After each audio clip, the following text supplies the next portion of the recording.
Today I'm joined by a 17-year-old from the New South Wales Central Coast who's quickly making a name for herself as an electro pop artist.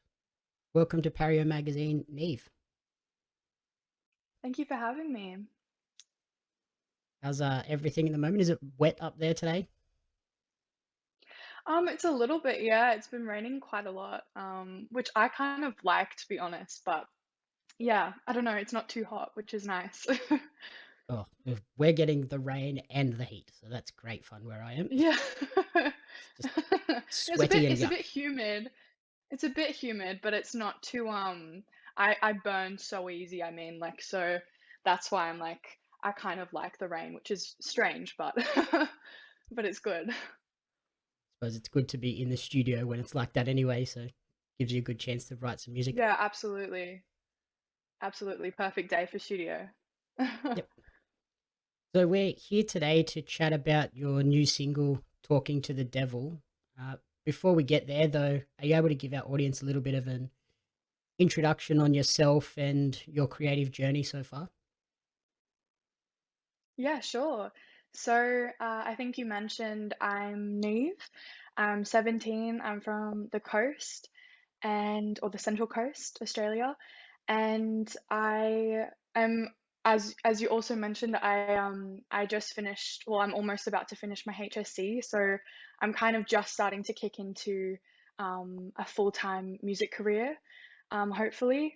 And I would say my biggest kind of achievement so far would be kind of I'm already kind of signed to a publishing deal with Origin Music, and I'm signed to a label called Double Drummer as well. So I'm really, really excited to I'm kind of at the beginning of my career, I suppose. Um, but it's really exciting and it's really cool to have a team behind me as well to support me. Has music always been around you at home, and that's sort of what pushed you into this field? Yeah, I mean, no one in my family is particularly like musical, but I would say my dad is a huge music fan, and there's always been so many different types of music playing in my house. Like, our house is so loud all the time.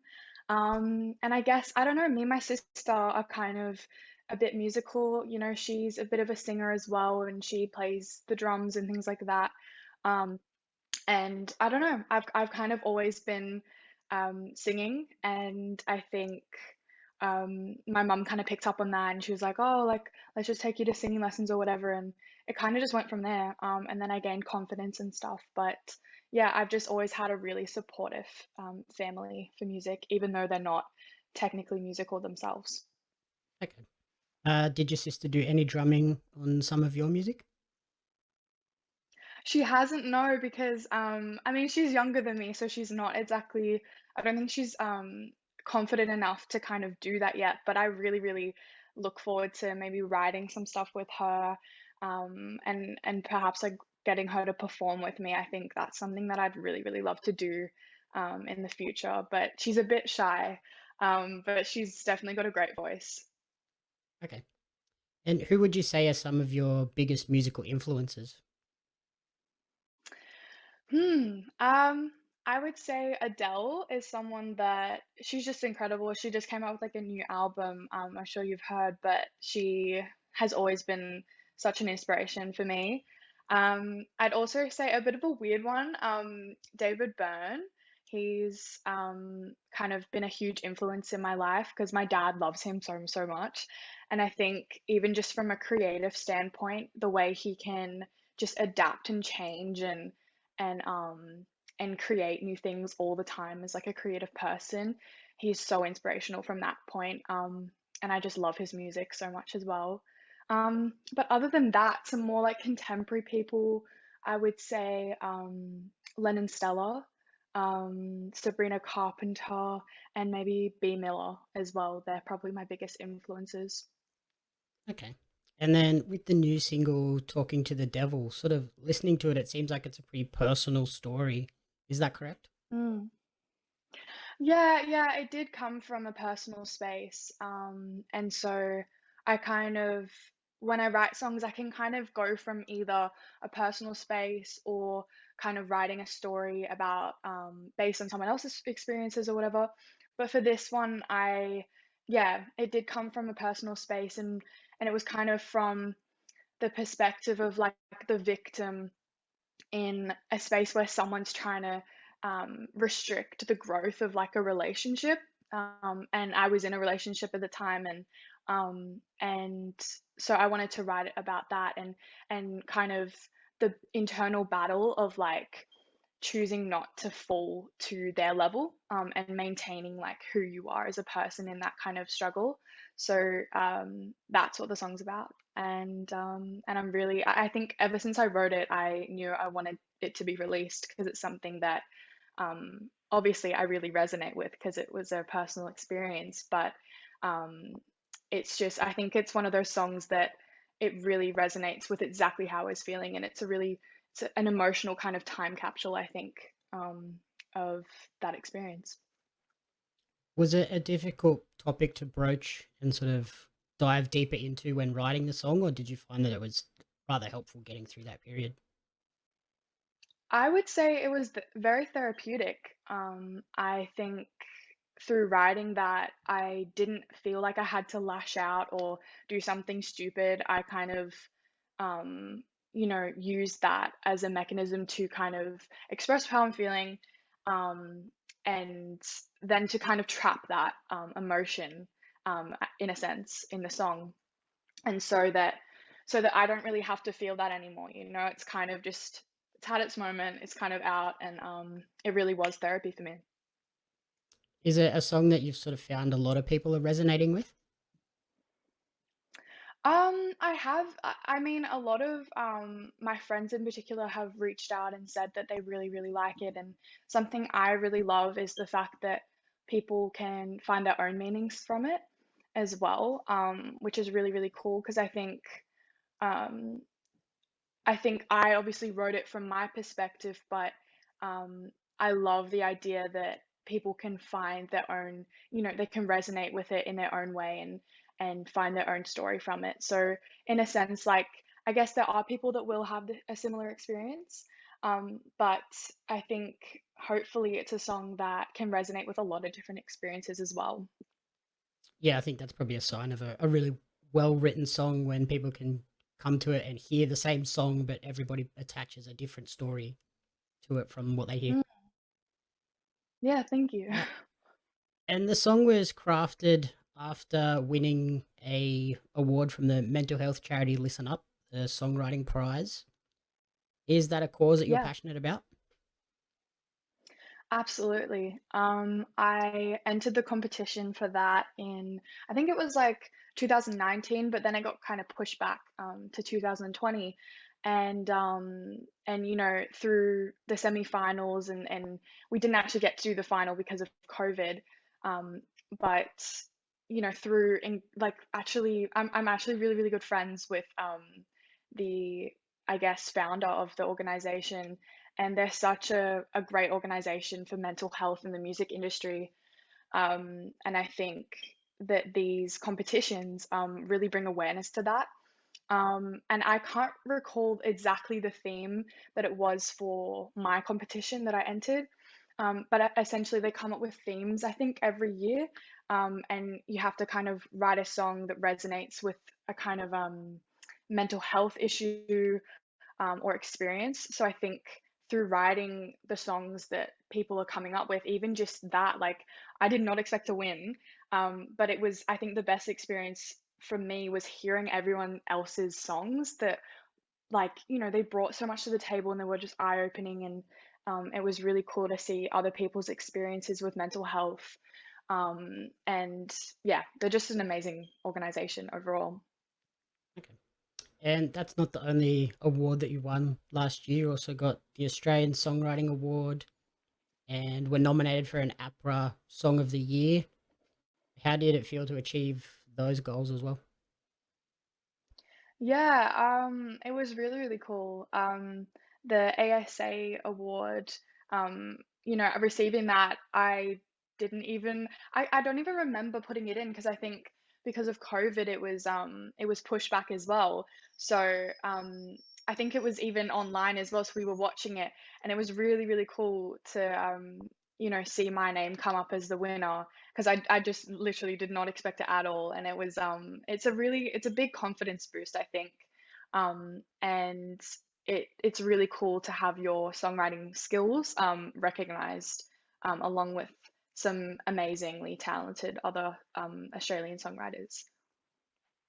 I guess that's one of the areas that we don't sort of think about with COVID. It pushed back a lot of live performances and forced people not to be able to work in the studio as much. But yeah, I guess all the award ceremonies got pushed back or changed as well. Mm, mhm, yeah. And for the single, you worked with some great producers, Jesse Deskovich and Talia Coleman, who themselves have worked with Mhm. a number of artists like Thelma Plum and Electric Fields in the past. How was your experience working with them? Yeah, so that was through the Listen Up Prize. I got to work in Studios 301, and it's such an incredible studio. I'd never been there before, and Jesse was like an amazing producer and audio engineer to work with. He was so professional, and we got it done in, I don't know, it must have been like 8 hours or so, um, which sounds like a long time, but it goes by pretty quickly actually. And yeah, I took in a demo, and then he kind of we re-recorded the vocals and things like that, and added the chords and stuff, and with the melodies that I'd already kind of come up with. And it was really, really cool to see the song come to life. I always love watching producers do what they do, because there's one thing to have an idea from a melody perspective in your head, but then to see that come to life, like in the actual, software, it's a really cool experience. And yeah, I never actually met Talia, but she did an amazing job at mastering, after the song was done that day. And yeah, I'm so, so happy with how the song came out of that experience. And yeah, they're incredible producers. I imagine sort of getting to work with them sort of showed you new ways on how to do things and maybe different ways to approach ideas. No, absolutely. I think every collaboration that I've had has really been eye-opening, and I think just seeing how they can take it a different way. Like I might have an idea, and then they might have an idea, and it really opens the door to more ideas, obviously. And it was incredible to see the song come to life. It always is when you go into a studio. Is talking to the devil a glimpse at a direction that you're taking your music moving forward and potentially new music coming in the future? I think so, yeah. I think Talking to the Devil is part of the world of, the sound that I'm trying to create in the kind of dark pop genre. And I'm hoping to come out with maybe one or two more singles, and then an EP, hopefully early-ish next year. It has been pushed back again, I keep on saying, but it has been pushed back because of COVID. So we'll have to see when that actually comes out. But I've got quite a few songs in the making, but also ready to come out in an EP that's cohesive, to Talking to the Devil, but also I hope that they have their own unique individual sound as well, through, experimentation with kind of unique sounds. And yeah, still in that kind of dark pop genre. Yep. And you mentioned sort of going through the HSC at the moment. Has that made it difficult to balance study, music, just general life as well? I mean, absolutely, yeah. I think I've been doing kind of music stuff and gigs and things like that, and school, trying to balance that since I was about 12.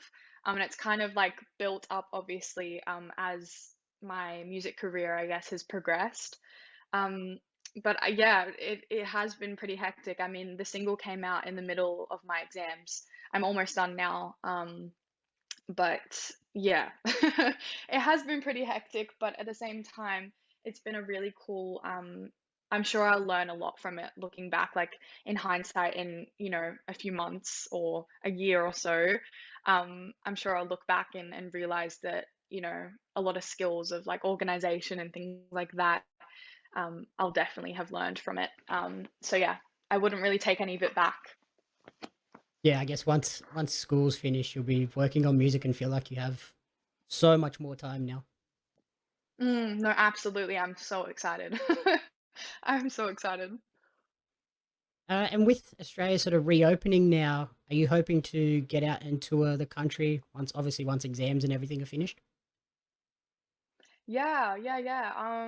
I'm looking to kind of getting a band together to kind of replicate my more pop, dark pop sound. Because in the past I've only done like kind of gigs by myself mainly, like acoustically because I play guitar. But obviously my sound doesn't necessarily sound like that. So I want to kind of replicate the produced sound as well as I can. So right now I'm kind of thinking about getting a band together, and hopefully I'll have some maybe festival gigs, and hopefully an EP launch and things like that. And yeah, I'm looking towards touring the coast or something as well. That would be really, really cool. Alrighty, awesome. So, where would be the best place for people to stay up to date with you and track this creative journey going forward? Yeah. Well, I have a website and that kind of has everything on it. It's neve.info. Um, and yeah, I'm just Neve official on Instagram and like Facebook and things like that. But yeah, again, my my website can find everything from there, and on streaming platforms, I'm just Neve. So yeah. Alrighty, awesome. Thank you so much for taking the time and good luck with the last couple of exams and Christmas and everything. And we'll hopefully see you around the country early next year. Yeah, thank you so much.